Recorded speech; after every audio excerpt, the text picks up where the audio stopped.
Just 48 hours after he took questions about that secret plea deal for Jeffrey Epstein years ago, Labor Secretary Alex Acosta is out tonight. Resigning today, President Trump was right there by his side. ABC's Kira Phillips was at the White House as this played out.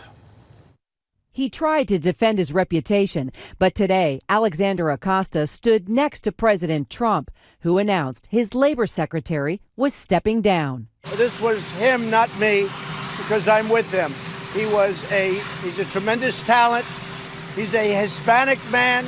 He went to Harvard, a great student. Acosta under fire since the recent arrest of wealthy financier Jeffrey Epstein on child sex trafficking charges. When Acosta was U.S. Attorney in Florida 12 years ago, dozens of young women accused Epstein of abusing them. But Acosta gave the multimillionaire a plea deal that sent him to county jail for just 13 months.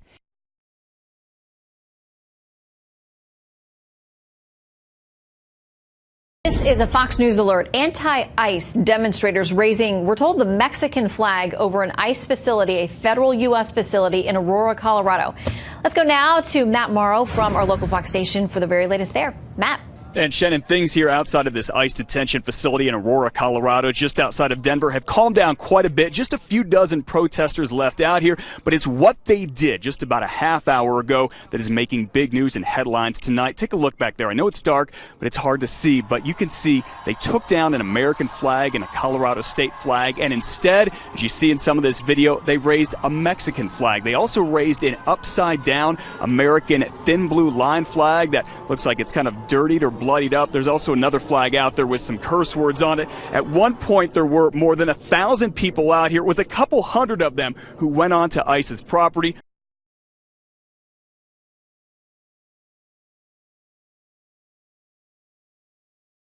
British commercial tankers need extra security while sailing through the Strait of Hormuz. That's the message from the UK's Ministry of Transport to all British merchant ships. And it's the message from the Ministry of Defence, because it's sending a second Royal Navy warship to the Gulf of Iran. The HMS Duncan's deployment to the region has been brought forward amid escalating tensions between the West and Iran.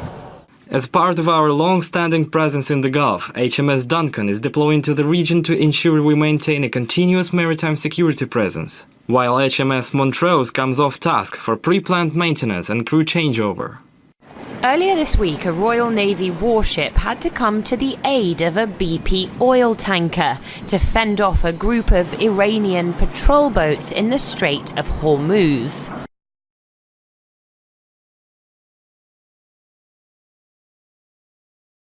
Two Americans are among the at least 20 people killed in an attack at a hotel in Somalia. ABC's Stephanie Ramos has more from Washington on this breaking story. Good morning to you, Stephanie. Eva, good morning. Officials say this happened in the southern Somali port city of Kismayo. It started with a suicide car bombing at the entrance gate of a hotel. Then gunmen stormed the hotel. The attack lasted more than 14 hours and ended when Somali forces shot and killed all the attackers inside that hotel compound. In addition to the two Americans killed, Kenyans, Tanzanians, a Canadian, and a Brit also died. The Islamic rebel group Al-Shabaab is claiming responsibility for the attack.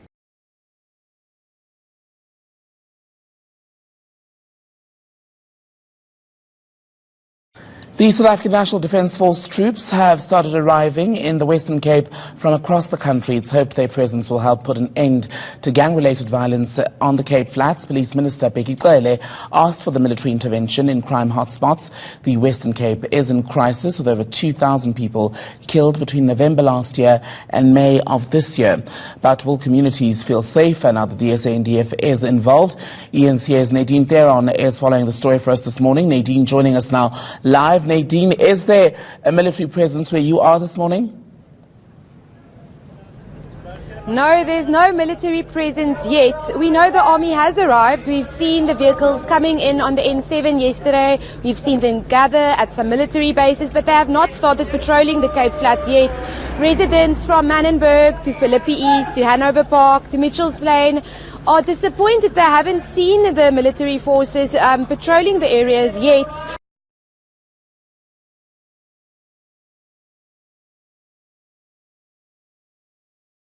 Police have shot and killed a suspect wanted for a string of crimes in Johannesburg.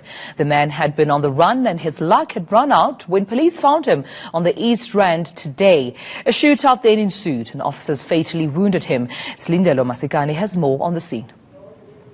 We're here in Katlehong, where we understand that there's an active crime scene and that one person has been shot dead. But to just give us more details around this incident, we are joined by the SAPS's Mr. Masondo. Thank you for joining us, sir. Just to give us more details around what's transpired here in Katlehong. A 41-year-old suspect was shot and killed here in Katlehong. It was a shootout between the very same suspect and the police. As the police, we received an information about the suspect that we've been looking for. So we've been looking for him for cases that include murder, attempted murder, arson, and assault GBH.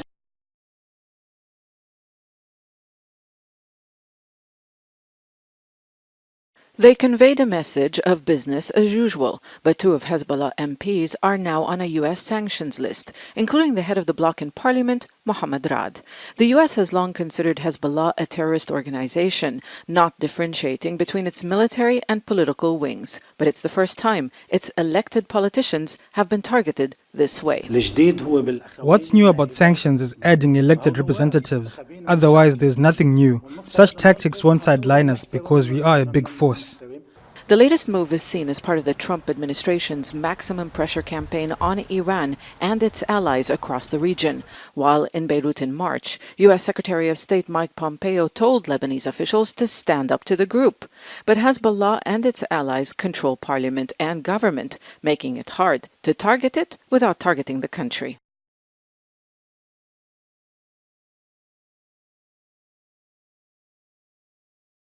A massive and slow-moving storm hitting the Gulf Coast right now. Look at the satellite imagery. You can see the sheer size of this storm, which has been named Barry. The major concern here is flash flooding from the heavy rain and storm surge. Hurricane hunters flying into the storm caught an amazing sight on camera. Take a look at the rainbow there, but don't be fooled. Barry poses a significant threat to the Gulf Coast already. More than 50,000 customers without power, thousands of people ordered to evacuate. There's a live look at what's happening right now in Morgan City, Louisiana, which is in the path of the storm. And then, of course, there are those perennial questions about whether the levees in New Orleans will withstand another test. Rob is right there in New Orleans, kicking off our team coverage. Good morning to you, Rob.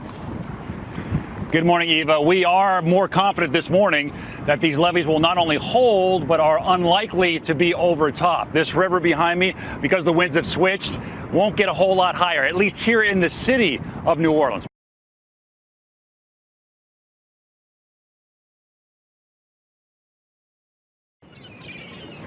Bodies of drowned migrants are brought to the Tunisian shore. 82 people went missing when their boat sank on July 1st. Most have since been retrieved from the water dead. The migrants started their journey in war-torn Libya and drifted into Tunisian waters before sinking. Operation Sophia, the European Union effort to curb migrant flows across the Mediterranean, stopped rescuing shipwrecked people in March. And Italy's populist government has shut ports to private rescue ships. The country's interior minister says this policy has been a success. Prevention is better than the cure, and therefore we're down from 80,000 arrivals in this period in 2017 to 17,000 last year and to just 3,000 this year.